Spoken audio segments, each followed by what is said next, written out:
बहुत बात स्थानीय निकाय चुनाव की नहीं है, तो बड़ा छोटा मुद्दा है। बात उसके संदेशों की है।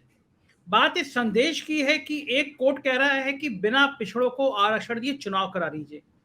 उत्तर प्रदेश में चुनाव में 69,000 शिक्षक भर्ती घोटाले में पिछड़ों का एक बड़ा वर्ग नाराज था कि उसको रिजर्वेशन नहीं मिला। पिछड़ी राजनीति सिर्फ उत्तर प्रदेश में नहीं, देश भर में बड़ा महत्व रखती है। मोदी जी ने इसीलिए अपनी जाति को शामिल भी कराया गुजरात में और कहा भी कि मैं पिछड़ी जाति से आता हूं। आपको क्या लग रहा है, ये प्री प्लान था?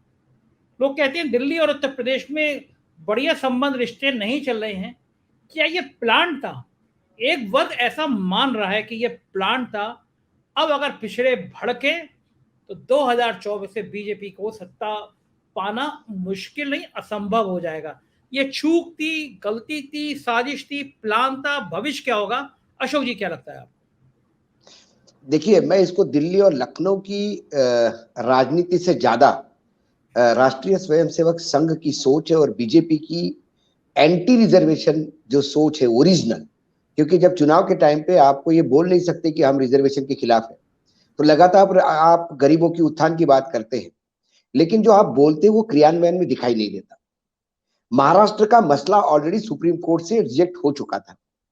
महाराष्ट्र में ओबीसी को लेके करीब करीब 1 साल तक पेंडिंग पड़े थे चुनाव। अल्टीमेटली बिना ओबीसी के रिजर्वेशन के उनको चुनाव करने पड़े।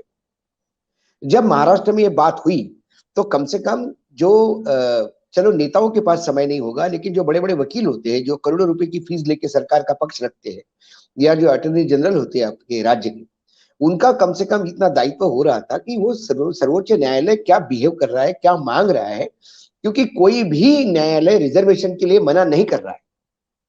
ये बार बार ऐसा टोका जाता है कि न्यायालय न्यायपालिका पे ढोलने का प्रयास करते हैं। न्यायपालिका ने कतई नहीं कहा कि हम ओबीसी को रिजर्वेशन नहीं देना चाहते या ओबीसी का हक नहीं है रिजर्वेशन पाने का। न्यायपालिका प्रोसेस पे उंगली उठा रही है। आज आपके पास डेटा नहीं है। महाराष्ट्र की सरकार, जो महाविकास आघाड़ी की सरकार थी, वो लगातार बोल रही थी कि हमको डेटा चाहिए, डेटा चाहिए। नहीं डेटा दिया गया, क्योंकि जो लेटेस्ट जनगणना हुई थी वो बाकायदा जातिगत आधार पे हुई थी, लेकिन उसका डेटा सरकार दबा के बैठी हुई है। वो अभी तक पब्लिक नहीं किया। जब तक आपके पास डेटा ही नहीं होगा, जब तक आपके पास पता ही नहीं एक्चुअली ओरिजिनल स्थिति क्या है, तो रिजर्वेशन कैसे दिया जाएगा? बार बार प्रोसेस पे सवाल उठाते हैं। और आजकल ये सरकारों की, खासकर 2014 के बाद एक सरकार की एक नियत हो गई है कि जो चीज वो नहीं करना चाहती वो सर्वोच्च न्यायालय से या न्यायपालिका के यहाँ से रिजल्ट करवाती है, और वो रिजल्ट करवाने के लिए केस ऐसा पेश हो जाता है। आज यदि आप न्यायालय का पूरा ये पढ़े तो उसमें बार बार न्यायालय प्रक्रिया फॉलो करने की बात करता है, और वो प्रक्रिया फॉलो करने की बाद जो 3 स्टेप की बात कर रही है उसको समय लगेगा। और यदि उसको 2 साल का समय लगेगा, 3 साल का समय लगेगा, तो 3 साल तक चुनाव रोके नहीं जा सकते, क्योंकि कहीं ना कहीं उन लोगों पे भी अन्याय है जिनके कोई वही रिप्रेजेंटेशन ही नहीं है। सरकार के लोग बैठे हुए, अधिकारी बैठे हुए, वही आपकी नगर निगम की खत्म हो गई सीमा, तो उसके बाद भी लोग वहां पे अधिकारी काम कर रहे हैं। तो कहीं ना कहीं सरकार ने ये पक्ष ही ऐसा प्रेजेंट किया कि सुशील जी सही कह रहे थे कि वो पहले दिन से लग रहा था ये तो रिजेक्ट होके आना है वहां से। अब बोलेंगे भैया कंटेम्प्ट ऑफ कोर्ट हो जाएगा। आप सर्वोच्च न्यायालय किस बेस पे जाओगे? क्योंकि सर्वोच्च न्यायालय के एक रूलिंग को ही बेस मानकर हाई कोर्ट ने डिसीजन लिया है। क्या सर्वोच्च न्यायालय इसको बड़े बेंच पर रेफर करेगा? और जब बड़े बेंच पर रेफर करेगा तो फिर वो टाइम कंज्यूमिंग होगा। तो कुल मिला के चुनाव तो होंगे। ये जितने भी लोग कहते हैं कि हम रास्ते पे उतर के ये करेंगे वो करेंगे, ये सब कहने की बातें हैं। जब चुनाव प्रक्रिया शुरू हो जाती है और जब लगते है कि चुनाव हो ही रहे हैं, तो सब चुनाव में लाइन लगा के आ जाते हैं। लेकिन सभी राजनीतिक दल यदि चाहते हैं कि भाई जातिगत जनगणना हो, आपके पास एक डाटा हो, बगैर डाटा का कोई रिजर्वेशन, बगैर आपके पास डाटा का बेस हो, उस बेस पे ही रिजर्वेशन का कोई फॉर्मूला निकाला जा सकता है, नहीं तो नहीं निकाला जा सकता। तो आज डाटा नहीं है, मुख्य ये है। आज यूपी सरकार ने करना चाहिए था, अपने लेवल पे करना चाहिए था। जैसा बिहार सरकार ने कहा कि हम खुद ही अपनी जनगणना करेंगे, भाई हम हमारे यहाँ जातिगत देखेंगे क्या है क्या नहीं है। आपको कर लेना चाहिए था, अभी भी आप कर सकते हैं। आप चुनाव करवा लोगे, उसके बाद अगले चुनाव तक 2021 तक बात ऐसी चलती रहेगी, 2024 तक, कि अब ओबीसी के लिए करेंगे, सर्वोच्च न्यायालय जाएंगे और ये करेंगे वो करेंगे। न्यायालयीन प्रक्रिया में चीजें खींच रहे हैं क्योंकि आप आरक्षण देना ही नहीं चाहते, आपकी नियत ही नहीं है। जो चीज आपको करनी होती है उसके अध्यादेश भी हो जाते हैं, वो केंद्र से कानून भी पास हो जाते हैं और उसको इंप्लीमेंट भी होता है। लेकिन जो नहीं करनी होती वो न्यायालय से आप बाकायदा बड़े प्यार से मना करवाते हो। अभी आम आदमी के पार्टी के प्रवक्ता निकल गए क्योंकि वो बड़े जोरों शोरों से हमलावर थे, लेकिन मैं भी उनको पूछना चाहता हूं, क्या पंजाब में उन्होंने ओबीसी को रिजर्वेशन दे दिया है? पंजाब में तो उनकी सरकार है, पूरा प्रयास करें, सारी प्रक्रिया फॉलो करें। क्या प्रक्रिया वहां चालू हो गई है फॉलो करने की बात? या क्या पंजाब में ओबीसी को रिजर्वेशन मिलेगा नगर निगम निकाय के चुनाव में? ऐसे कई सवाल है, क्योंकि जो यहां विरोधी है जहां सत्ता पक्ष में वहां वो चुपचाप बैठते हैं। ये सत्ता की चेहरी ऐसी है संजय जी, जहां बैठने के बाद आदमी सब कुछ भूल जाता है कि वो क्या था, वो किसके लिए लड़ रहा था। फिर उसको सत्ता बचानी होती है और फिर वही एक सत्ता का जो दुर्गुण उसके साथ उसके सर पे मर जाता है, फिर वो सत्ताधीश हो जाता है। फिर कांग्रेस सत्ता में रहे, सपा समाजवादी पार्टी सत्ता में रहे, बीजेपी सत्ता में रहे या आम आदमी पार्टी सत्ता में रहे, आम आदमी को कोई फर्क नहीं पड़ता। ये बार बार दिखाई दे रहा है। इसीलिए जो लोग जहां सत्ता में हैं, क्या उन्होंने वो प्रोसेस किया? कम से कम महाराष्ट्र के सुप्रीम कोर्ट के निकाल के बाद, अभी हाई कोर्ट का यूपी के निकाल के बाद, जहां जहां जिन जिन राज्यों में जो लोग देना चाहते हैं रिजर्वेशन, क्या वो उस प्रोसेस को फॉलो कर रहे हैं? क्यों कोर्ट बार बार प्रोसेस पे ही उंगली उठा रहा है? क्यों ये लोग नहीं समझ रहे कि ये प्रोसेस फॉलो करके यदि हम करें तो हमको रिजर्वेशन मिल सकता है? लेकिन इनकी नियत ही नहीं है देने की, ये देना ही नहीं चाहते। सारा मूल मुद्दा यहाँ पे है।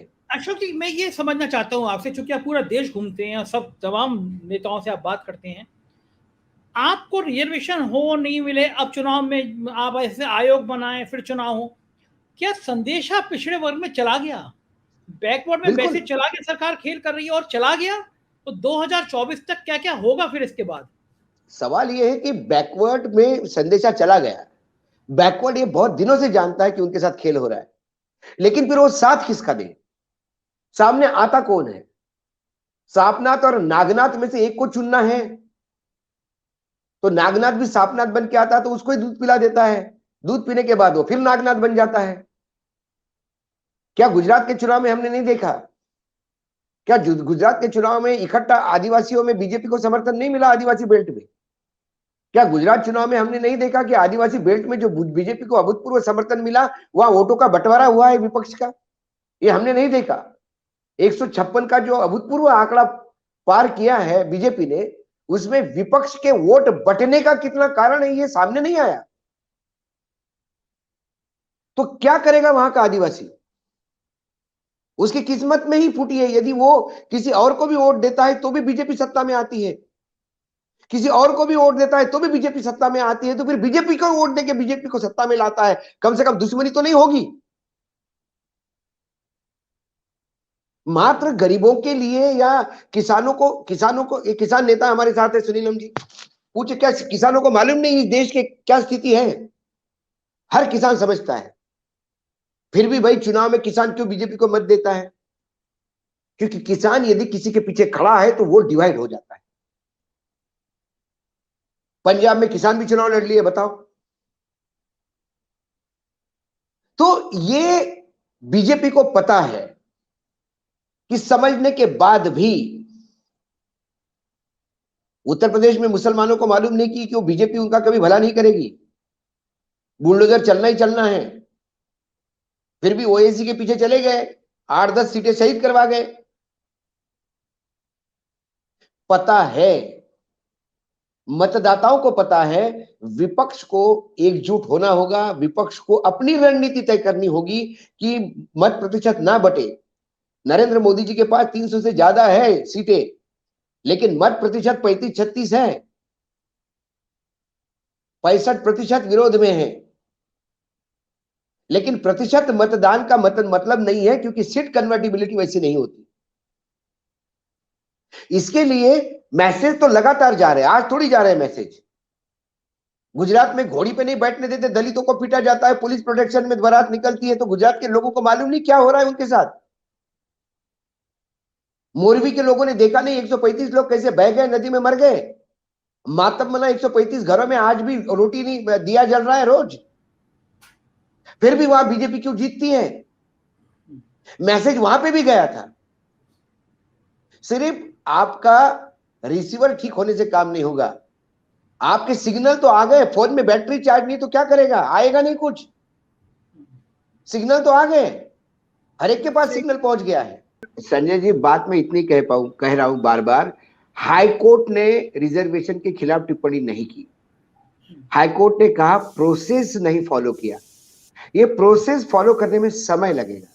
एक दिन अध्यादेश करके आप नगर वो कमीशन तो गठित कर दोगे, लेकिन उसको फाइंडिंग करनी होगी, उसको सर्वे करना होगा, उसको डाटा इकट्ठा करना होगा। यदि ये 1-1.5 साल का काम है तो ये 1.5 साल का काम है, तो 1 साल बिना चुनाव के ये कारपोरेशन रहेंगे क्या? 1 साल तक वहां सिर्फ कमिश्नर ही काम करेंगे क्या? सवाल ये है। आपको यदि राजनीति देखनी है तो वो कहेंगे कि आप पहले अभी चुनाव करवा लीजिए। सर्वोच्च न्यायालय भी कहेगा चुनाव करवा लीजिए और प्रोसेस शुरू कर दीजिए। जब आपका प्रोसेस क्लियर हो जाएगा, अगले चुनाव के लिए आप रिजर्वेशन अनाउंस कर दीजिए। मना कौन कर रहा है? लेकिन आपने जानबूझ के बिना प्रक्रिया फॉलो करे जब आप जाते हो, ये जानते हुए कि उच्च न्यायालय आपको मना करेगा। ये डिसीजन उच्च न्यायालय से करवाने के लिए ही आपने ये फॉलो किया। ये अधिकारियों की गलती नहीं है, ये प्री प्लान्ड साजिश, एक साजिश के तहत जाता है। जहां आपको करवाना है वहां करवा लेते हो, जहां नहीं करवाना है वहां नहीं करवाते हो। जहां प्रोसेस फॉलो करना है, मध्य प्रदेश में तो प्रोसेस फॉलो हो गया, डाटा भी सबमिट हो गया और परमिशन भी मिल गई। यहां डाटा, अब सर्वोच्च न्यायालय क्या कहेगा? सर्वोच्च न्यायालय ये थोड़ी कहेगा कि नहीं अभी तो चुनाव कर लो रिजर्वेशन के साथ, और इसके बाद हम तय करेंगे रिजर्वेशन सीट है तो ठीक है, नहीं तो फिर उसको हम जनरल माना जाएंगे या ये काउंटरफिट करेंगे इलेक्शन। ऐसा नहीं होता। परिसीमन की बात हो या कोई भी बात हो, परिसीमन का मामला पड़ा हुआ है कोर्ट में, सुप्रीम कोर्ट में तो अड़ा हुआ है ना जम्मू कश्मीर का चुनाव। जिस दिन परिसीमन का, यदि ऐसा तो नहीं कह रही कोर्ट अभी तो चुनाव कर लो, तुम्हारे हिसाब से बाद में परिसीमन का हम तय करेंगे, नहीं तो फिर अपन काउंटरफिट करेंगे। जब तक सर्वोच्च न्यायालय से नतीजे नहीं आएंगे परिसीमन को लेके, तब तक जम्मू कश्मीर में चुनाव नहीं होंगे। इसीलिए मैंने कहा कि इतना इजी नहीं है कि सरकार स्टे ले आएगी और चुनाव करवा देगी ना। नहीं, चुनाव नहीं होंगे। मैंने वही तो कहा। और यदि सर्वोच्च न्यायालय क्या कहेगा, स्टे किस बात का? चुनाव करवाने के लिए स्टे नहीं देगा। सर्वोच्च न्यायालय ने यदि कहा कि आप अपना प्रोसेस फॉलो करो, सबमिट करो, उन्हें कहेगा सर इसको समय चाहिए, तो बोलेगा अभी चुनाव करवा लो। जब बिना तैयारी से आप आ जाते हो, आप कहीं पे भी शादी, आप चले जाओगे किसी के घर चाय पीने और बोलोगे अभी शादी कर लो, लड़की पसंद आ गई हमको, वो बोलेगा भाई साहब जरा 10 मिनट का तो टाइम दे दीजिए। नहीं अभी शादी कर लो, हमारे पास टाइम नहीं है। लड़का अमेरिका जा रहा है तो बोले भेज दो अमेरिका, हम लड़की नहीं दे सकते ऐसे बिना चाय पीने आ गए और लड़की लेके जा रहे हो। ये उदाहरण, ये आप देखिए आप क्या होता है सर्वोच्च न्यायालय में, देख लीजिए। आप भी यही है। अशोक जी, एक बात मैं कहना चाहूंगा संजय जी, उत्तर प्रदेश में ऐसा पहले भी सालों तक रहा है कि अफसरों के हाथ में ही नगर पालिकाएं, नगर निगम रही है, और अफसर तो यूपी में अब चाहते भी यही हैं कि चेयरमैन ना बने, ये पॉलिटिकल सिस्टम को भी, मतलब ये बीजेपी को भी सूट होता है कि ये गाजर टांग के बिठा दे। नहीं तो ये यदि नगर निगम के चुनाव में कुछ विपरीत परिणाम आए तो लोकसभा में कुछ अलग उसका इंडिकेशन जाता है।